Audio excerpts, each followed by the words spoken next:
ผ่านอยู่แล้วว่าเฮาผ่านบ่ผ่านบ่คือทางบางตาเว้ยเนาะทางบางตาบางบ่บางอยู่เห็นแต่ความไวแน่สวัสดีจิตไปเด้อไปพี่น้องเลยของฝากไปเช้าด้วยเนาะด้วยเนาะแม่นี่แหละครับฝากเครื่องมาไทยมาลาวมาไทยเนาะสบายดีฝากเครื่องเรียกเอาที่อยู่ให้กดบางก่อนบ้างซุปเข่า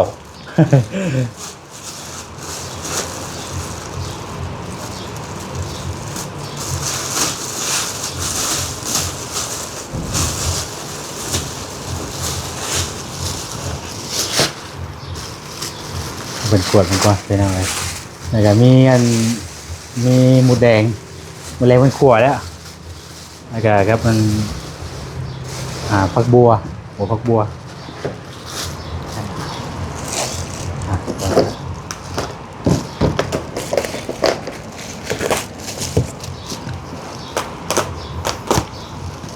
สอนยังไว้ในไว้เนาะแค่เบิ่งทุกอย่างเลยเดี๋ยวตัวอย่างมีผักบัวหัวผักบัวอันนี้หมูแดงขวดแล้วเรียบร้อยเป็นซิมได้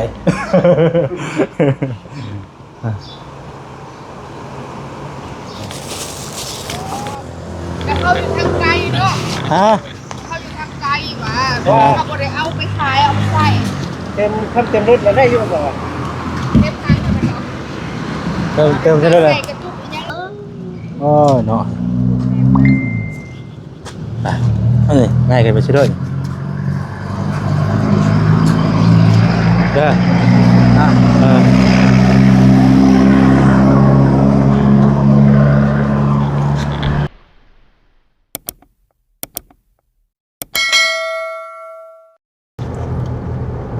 พี่น้องเลยเนาะ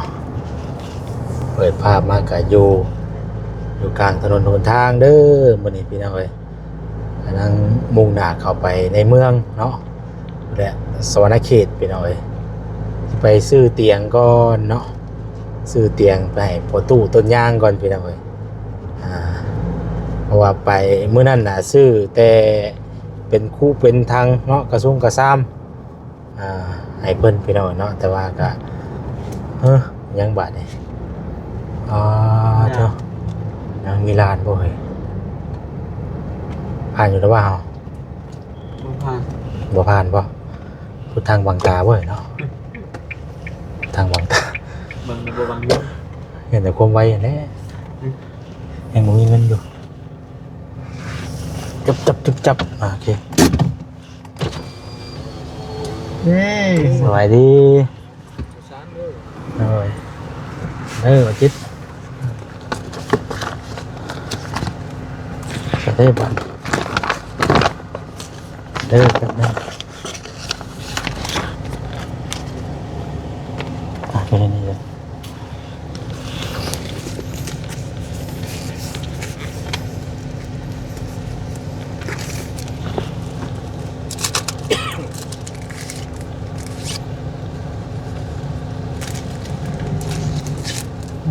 อันใบกับขี้เลยขี้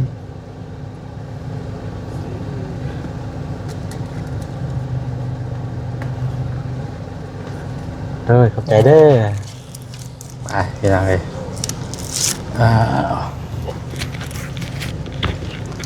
กำลังพอดีเลย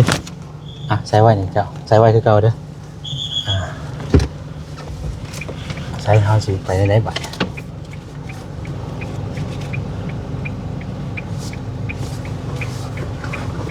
อันนี้กำลังเชื่อเลยถอยหลังกันนิดนึงเนาะกำลัง าไปง่ายบ่เนาะ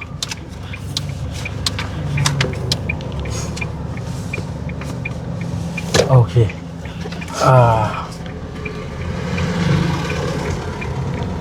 เรายังเมียนเครื่องเราอยู่ เรายังเมียนเครื่องเราอยู่โอเคเป็นอะไรเนาะนี่แหละคันต้องมีเอกสารครบเนาะมีใบขับขี่มี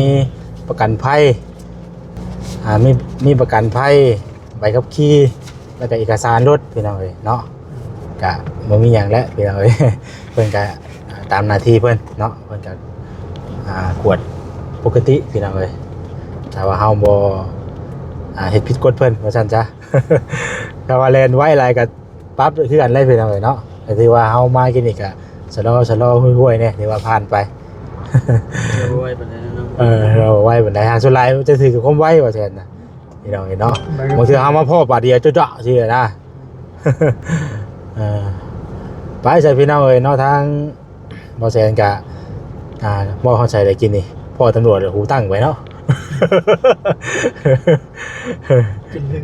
จะลืม ให้กะมีครบวัตถุพี่น้องแต่ว่ามันหนักกับแบบว่าการเห็นตำรวจนำทางนำอย่างแล้วมันแบบว่าหนาใสขึ้นรถได้หนาชื่นขึ้นรถนะ เป็นก็ว่าได้เห็นอย่างดอกเนาะมันก็ทำปกติแหละพี่น้องเอ้ยทำเรื่องคำมีเอกสารอย่างครบเรียบร้อยแล้วกับมีปัญหาอย่างดอก แล้วก็คำบอกคำไว้เกินที่ว่าเพิ่นกำหนดไว้เนาะสิไปซื้อเตียงพี่น้องเอ้ยสิไปซื้อเตียงให้บุตรต้นย่างเพราะว่ามื้อนั้นน่ะซื้อไปแต่ยังก็มื้อนั้นน่ะซื้อไปแต่กระซุ่มกระซามให้เพิ่นเตียงเบิดมื้อนั้นมื้อนี้เพิ่นทางห้านเพิ่นแชทมาบอกว่าเตียงมาได้เด้อสั่นเนาะก็เลยว่าสิไปซื้อให้เราก่อนแล้วก็ไปเบิ่งไปถามเราก่อนว่าเรื่องอันนี่แหละพี่น้องเอ้ยช่วงเรื่องเสาเนี่ยแล้วหาผู้คนได้แล้วบ่เนาะหาคนได้แล้วบ่ที่ว่าสิมาตัดเสาให้สินะแต่ว่าเพิ่นหาคนได้แล้วก็ให้เพิ่นดำเนินการเริ่มเฮ็ดเลยเนาะอันตัวกอเทิบออกมานะพี่น้องเอ้ยไม่ให้เพิ่นนั่งห่มนั่งเย็นนั่นแหละเนาะแล้วก็มื้อนี้ก็ไปนํกัน3คนมื้อนี้พี่น้องเอ้ยบ่คำนำเนาะแล้วก็เบาจิตอุตุพรเนาะเป็นจังได๋บ่จิตใครๆแน่ใครได้บ่บัดนี้ใครแน่พักผ่อน2มื้อแล้วเนาะพักผ่อนก็คือบ่พักผ่อนเนาะไปก็ไปเลยอยู่แม่นบ่พออยู่ในรถพี่น้องพออยู่ในรถพักผ่อนคือว่ามีแต่กินน้ำหลายๆพี่น้องเอ้ยกินน้ำหลายบ่กินน้ำหลายๆมันจะสิเฮ็ดให้ร่างกายเฮาอันนั้นขึ้นอีกมันสิบ่เช้าเมื่อยนะมันสิเช้าเมื่อยมันสิบ่เพลียปานใดพี่น้องเอ้ยน่าไปแล้วตัวถือว่ารอบนี้ก็เติมนึงเนาะว่าจิตกะ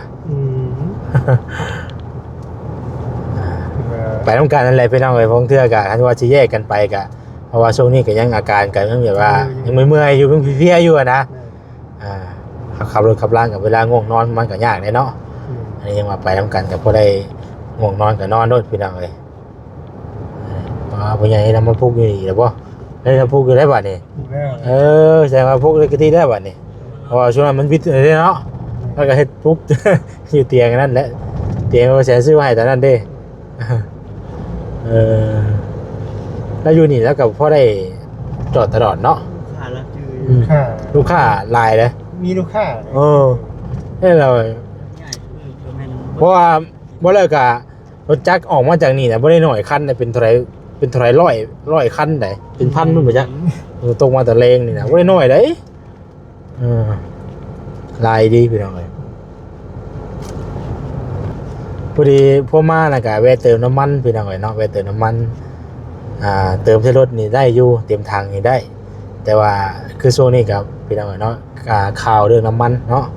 ข่าวเรื่องน้ำมันคือทางบ้านเฮากับตอนนี้นะแต่ว่าใส่ตุ๊กนะเพิ่นแก้ไขให้ได้แต่100,000พี่น้องเนาะถ้าเฮาแบบซื้อกักไว้หลายๆนี่บ่ได้พี่น้องถึงปรับเนาะถึงปรับมื้อนี้บ่แซ่บ่เตรียมกระตุกมาพอดีพี่น้องเอ้ยเตรียมกระตุกมา2ตุ๊กนึง24ลิตร ตุ๊กละ24ลิตร ใช้รถนี่เต็มทางได้ดิ ใช้รถเต็มทางได้รถเด้ว่าง่ายก็คือแบบเพิ่นก็ได้เบียบเพิ่นว่าคือในช่วงนี้มันขาดเรื่องน้ำมันเนาะมีเรื่องน้ำมันขาดแน่นะพี่น้องเพิ่นก็เลยแบบว่าคำว่าเติมคือเพิ่นโฟกัสใช้ให้ใช้แต่รถเจนะให้ใช้แต่รถอย่างเดียวแบบว่าก็แบบพอได้ให้ไปเวียกไปงานนะบ่ได้ก็เนาะ แก้ไขอะไรเสีย แก้ไขคือว่าใช้กระตุกว่าแก้ไขได้จะแสนนึงนะบ่ตีได้พี่น้องบัดมันเพราะว่าไผก็อยากเติมใช่ซุว่ามันขาดแบบไผก็อยากเติมไปเวียกไปงานเนาะให้ใช้รถได้พี่น้องเอ้ยแต่ว่าก็ยังแบบว่ายังเพียงพออยู่ยังตอนนี้นะแต่ว่าก็เป็นบางหม่องเนาะว่าเจ็ดเนาะบางหม่องที่บางหม่องก็ยังแบบว่าขาดแล้วพี่น้องถือว่าเพิ่นอาจจะยังทันมาส่งบ่ทันก็มีเทื่อกันเนาะ ไปพี่เรา เบิ่งกันแหละพี่น้องว่ามันจะเป็นได้ใดเนาะมีแต่ว่าภาวนาให้เพียงพอในการใช้นั่นแหละพี่น้อง น้ำมันก็ได้ติดตามเบิ่งว่าเพราะว่าทั้งถ้าพ่อเพิ่นเห็นข่าวรถอยากซื้อน้ำมันไว้บาทนี่คันว่าเฮาซื้อช่วงแบบว่าบ่แม่นช่วงที่ว่าบุญเรื่องน้ำมันน่ะก็ได้ซื้อได้ปานใดก็ได้เพราะว่าซื้อหลายปานใดเพิ่นก็เพียงพอให้เฮาอยู่แล้วนะเนาะคือช่วงนี้วัดมัน หลายแห่งนี้ ชื่ออะไรอย่างดี จะมีเงินซื้อพอเท่านั้นแหละ เดี๋ยวนี้เพิ่น นี่เพิ่นจำกัดบัดนี้ ก็ได้ดิ จำกัดเพื่อหยังเพื่อไว้ให้แบบว่าให้ได้ไปกับพ่อได้ไปเวียกไปงานนั่นแหละเนาะจำกัดแบบนั้นพี่น้องเอ้ยก็อยู่ในช่วงว่าซั่นซะก็บ่ตีเพิ่นหรอกพี่น้องเนาะไปก็ต้องการน้ำมันไปเวียกไปงานทางใดก็ได้เนาะก็เบิ่งก่อนนั่นแหละติดตามเบิ่งว่าสิเป็นจังไดกันพี่น้องเอ้ย คือถึงคนเดียวโตมันยังมีอะไรใส่ทางเนี่ยนะ ใส่ทางหลายเอาคือสมมุติว่าข่อยเอากระตุกมานี่เนาะให้มันว่าตุกนึงประมาณ500,000พุ่นน่ะบ่จิต ตัวหนึ่งประมาณ500,000ตัวนี้2ตุ้งหนึ่งก็ประมาณล้านปลายล้านปลายแสดงว่ารถคันหนึ่งอยากช่ำ2ตุ้งนี่พุ่นนี่เนาะปอโหดีหากุ้มได้แค่ว่าได้2ตุ้งนี่แหละนะได้ทั้งไถนากันแล้วไถหุดกันแล้วแก้เข่ากันแล้วได้อะไร2ตุ้งรถไถเหรอเนาะนี่หากระหอดอันไดโนเสาร์พี่น้องเนาะไดโนเสาร์จะไปซื้อเตียงแล้วก็สิไปฝากเครื่องแน่ครั้งแรกพี่น้องเนาะครั้งแรกที่ว่าบ่แสนสิฝากเครื่องไปฟังไทยเนาะเคยฝากไว้แต่ต่างประเทศพี่น้องเอ้ยเพราะว่าอยู่นี่เพิ่นเป็นสาขาที่แบบว่ารับเครื่องฝากเครื่องไทยลาวรับจากลาวไปไทยรับจากไทยมาลาวนะพี่น้องเอ้ยเนาะโดยเฉพาะเลยได้พอจิตก็คือว่าสาขามีใช้ขนส่งทั่วไปน่ะมันจะหับอย่างเดียวเด้หับมาแล้วมันไม่ได้แบบฝากเขียนนะนี่เป็นสาขาไทยลาวโดยเฉพาะเลยอย่างไรเนาะเครื่องหับฝากทุกเครื่องทุกชนิดยกเว้นเครื่องผิดกฎหมายกับแม่แนวอยู่เนาะ คือผิดกฎหมายไปหับได้พี่เดียวเนาะเป็นการคือว่ามีกฎระเบียบไว้นะว่าได้กันเนาะมีกฎไว้อันนี้ก็พอดีทั้งสิฝากติ๊บเข่าไปหน่อยกับติ๊บเข่าทั้งอ้ายเพิ่นอยู่ฝั่งไทยเพิ่นแหละเนาะอ้ายประเทศงานอยู่ฝั่งไทยเพิ่นว่าอยากได้ติ๊บเข่าว่าซั่นนะติ๊บเข่าเวลาเฮาสานเอาเองเฮาน่ะมันใช้ทนใช้ดีพี่น้องเอ้ยเพิ่นอยากได้จะได้ เนาะไปฮอดอยู่เมืองไทยคิดฮอดที่เขาบ้านเฮาอยู่เนาะ เอามันก็ทนกลัวแล้วติ๊บเข่าจะพูดมันกะบ่ฮู้นะพี่น้องเนาะมันก็แล้วแต่ไม้นะของบ้านเฮาเฮ็ดเองเฮาว่าเฮ็ดดีเด้มันก็สิทนกลัวสินะจะพูดก็มีคือกันแต่ว่ามันก็สิมันบ่ฮู้ว่าไม้มันอ่อนเด้บ่จิตไม้มันแหลวนะเอามาสานมันก็เพไว้ที่เขาบ้านเฮาว่าคือเฮาใช้เพื่อนนั่นแหละทนได้บ่ทนโดนใช้ได้โดนมันก็บ่ได้ขาดง่ายปานใดเด้เดี๋ยวไปติดตามเบิ่งเนาะก่อนจะไปซื้อเตียงก่อน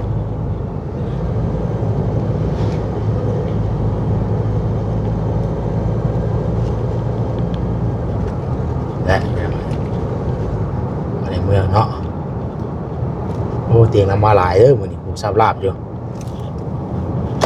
เตียงเราก็ได้ขายดีตลอดเด้อเตียงเรานี่ ต่อ เนาะ ที่ มันจะขึ้นหมองไหนเด้บ้านชีวิตบ่เฮ้ยคือแดง มี บ่ รถบ่ ฮะในยืนรถอ่ะอ๋อขึ้นนี่เลยบ่เลยขึ้นอยู่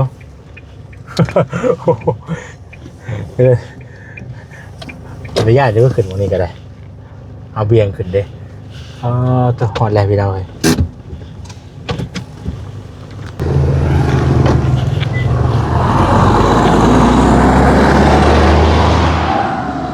เด้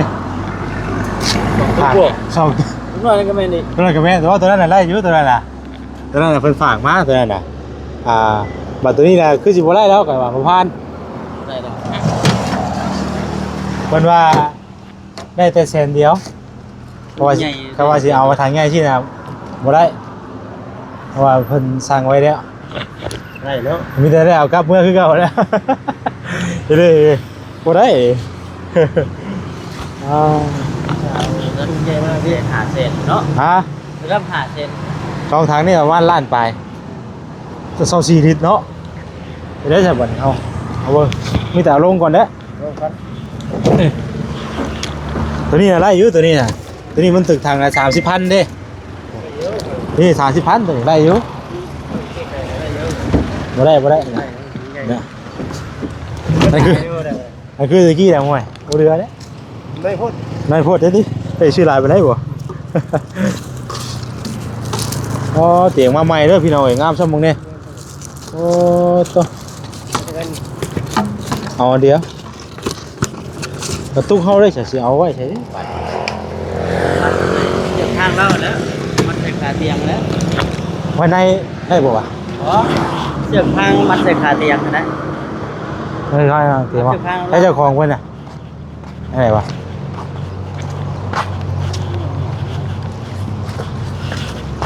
ไปสบายดี เอาเตียงโดยกำลังมาป่ะโอ้มีแต่ตัวงามอันนี้เนาะมีแต่เตียงงามๆป่ะโดย มันจะต้องน้ำมันบ่ มันก็ว่าเขาจะบอกให้ มันบ่ขายให้ บอกให้ เขาบอกให้กันกินบ่ มันบ่ให้กักตุน แต่เขาอยู่ทางไกลเนาะ ฮะ เขาอยู่ทางไกลว่าเขาบ่ได้เอาไปขายเอาไปใส่ เต็มรถแล้วได้อยู่บ่ เต็มทางกันไปเนาะ เติมใช่เลย ใส่กระตุกอีหยังแล้วบ่ได้ แม่เขาว่าใส่กระตุ้บ่สิทำบ่ได้แต่ยังบ่ได้ถามเบิ่งไหนปั๊มอยู่ เนาะตั้งนี่น่ะบ่ได้มันบ่ บ่นี่ปั๊มอยู่ซิโนปั๊มปตท ตั้งนี่ได้สั่ง แต่ว่ายังบ่ได้ถามเบิ่ง ลองทำมึง เดี๋ยวลองถามเบิ่งไหนปั๊มเอาเนาะ ใส่อยู่ได้เลย เฮาก็ลองถามเบิ่งไหนปั๊มเอาน่ะ วันที่2อ่ะคนมาใส่หลายจนรถมาแถวนี้ น้ำมันไผกระยันจังหน่อยสิบ่ได้เฮ็ดหน้าได้ป่ะ ใส่เขาก็ส่งมาอยู่หอเช้าเบิ่ง บ่ง่ายขึ้นเลย ไง เลย เรานั่นนี่บ่ เคยโอ้เสียนปากมือเด้เนาะอ่ะนี่ง่ายขึ้นไปซิด้วยเด้อ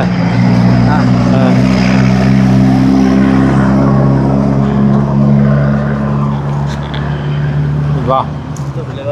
สุดเลยบ่ สูบเลยโอเคได้แล้วแบบได้ลงมาเลยโอเคแบบ บอกเสือกให้ สุดท้าย เส้นทางมัดอยู่ยันอะไรเนาะ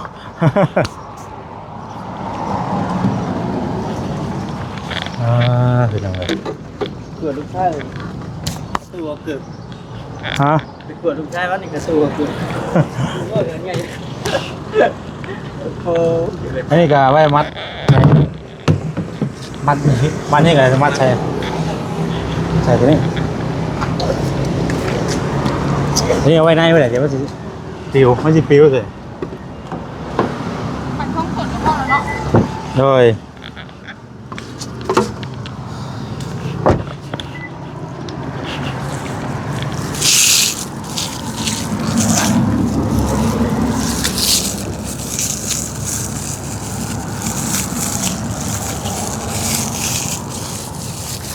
รื่อยเขาว่าอยู่ว่าเจ้าจะได้ บ่ ทำให้มาเป็นว่า เออแต่ถามเพิ่นมื้อนั้นว่าเตียงเบิดแล้วว่าซั่น แม่ให้กันมาหมด เออลังมามื้อนี้เนาะเอาอีกเส้นหนึงอยู่เดี๋ยวครับเดี๋ยวสิมัดกระตุกไว้แล้วจะมัน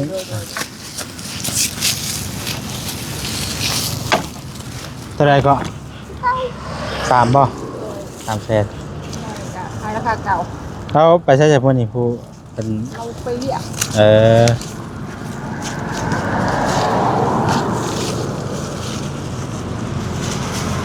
คนเลยหลาย ใช่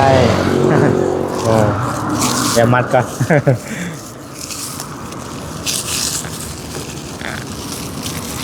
คอนเป็นยังไงคอน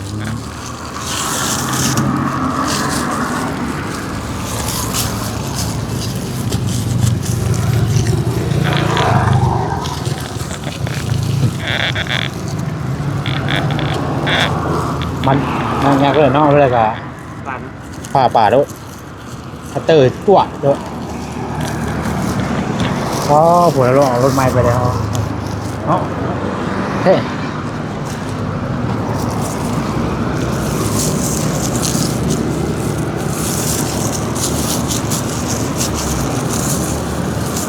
มีใหม่กัน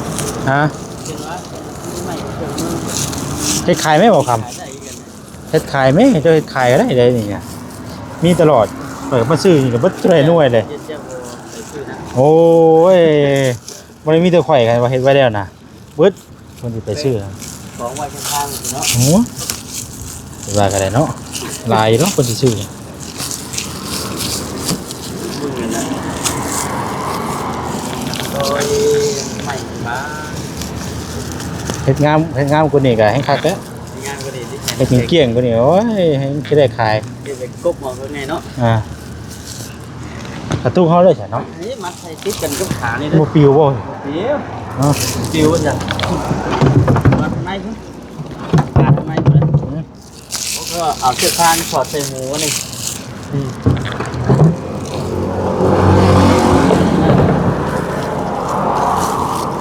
ทุกวันนั่งจริง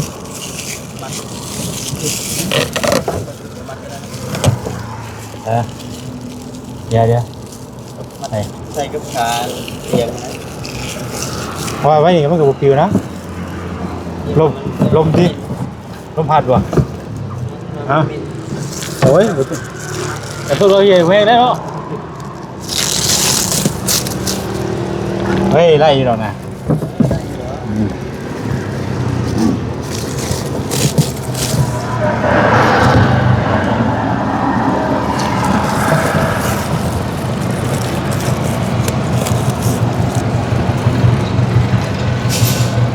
ถ้าชอบมึงไงเด้อ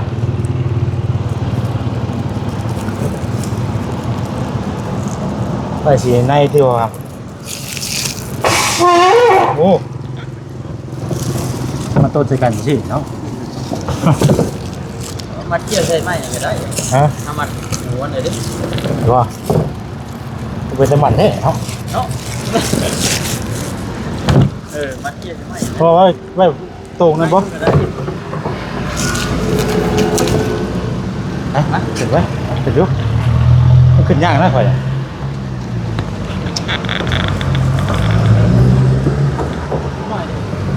ฮะ ตัวน้อยนั่นดิ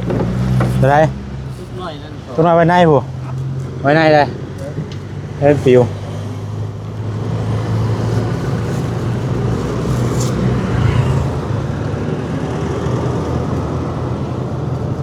ทุกมาแล้วก็ใส่กระตุ้นเมื่อฟังเขาไปเนาะ จะได้ยังไม่ได้ถามวงไหนปั๊มมึงต้องถามวงไหนปั๊มก่อน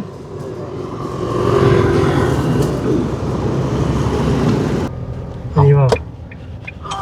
ตรงนี้เนาะ ถามอะไรกับลงนี่เลยเชื่อจะได้วิทย์เราได้หรือเนาะ อย่างสิเสียดายอยู่สิที่ไปจะพูดเลยวะเยอะเลยผมโอ้มีเป็นรถดู อาหาที่เลย ขี่ไม่ทำมันโคกได้ เอาไว้ในมัน เอาไปในเลยเด้บอเอากระลงก่อนเลยเนาะเอาจับไว้นี่เอากะ ไม่ควรถาม นี่ อันนี้ ปิดบ่ ไปเจ้าเป็นตากล้องเป็นเจ้ากล้องก่อนนะบอกให้บอกคำ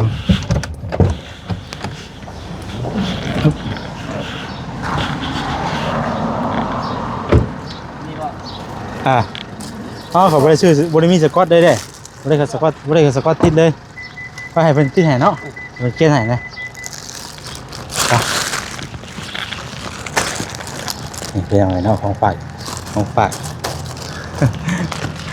ไปเช้าด้วยเนาะบ่อยเนาะแม่นี่แหละครับฝากเครื่องมาไทยมาลาวมาไทยเนาะสบายดี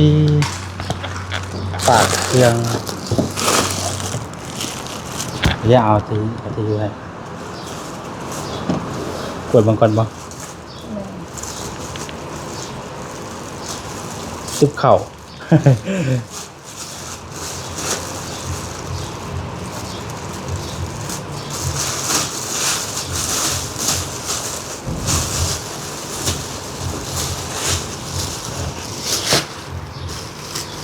เป็นขวดมันก่อนเป็นอะไรแล้วก็มีหมูแดงเป็นขวดแล้วแล้วก็ครับมันผักบัวหัวผักบัว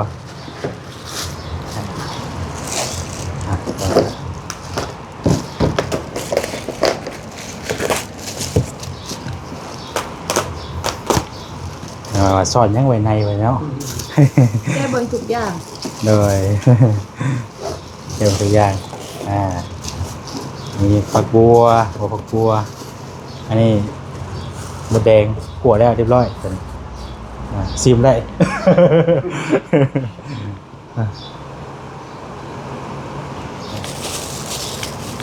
แกะบ่วะแกะบ่ได้บ่เลย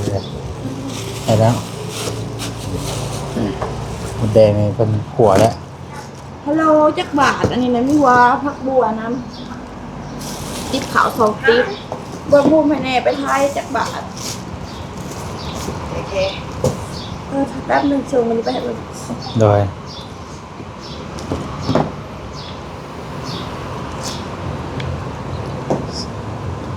ครั้งแรกได้กินเอาเนาะที่ส่งเครื่องไปไทย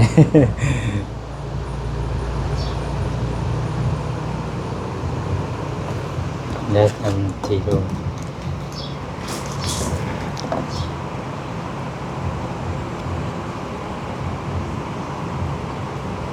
ว่าเอาวันแอปก่อนเนาะเอาวันแอปส่งเข้าไปวะ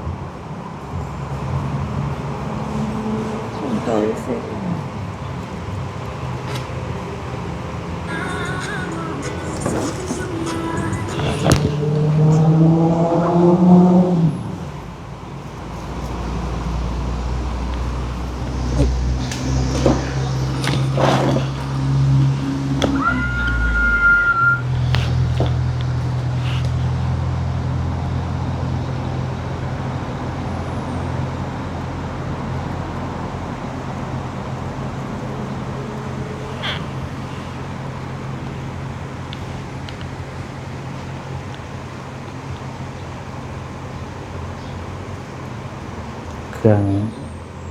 นี้มาแต่ไทยเนาะมาแต่ไทยเลยกับฝากไปพูดจะได้เนาะ250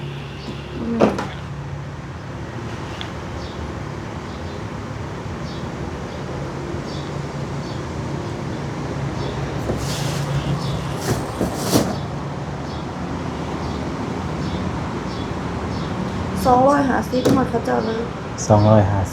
250เป็นเงินอะไรเงินกีบเลย173,000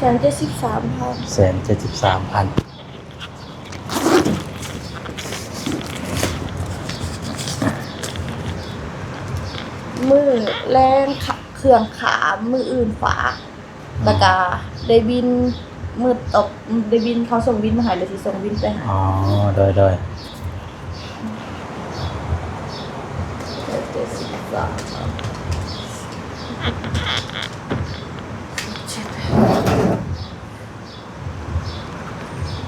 มันมีใบหน่อยบ่มีเงินทอนใบหน่อยบ่13,000บ่อันเด้อ บิ่งก่อน เอาวันนี้20,000เนาะ20 30 40 50 60 2 3 4 5 6 7 8 9 10ทำไม ลงเลย2 3 4 5 6 7 8 9 10เนาะ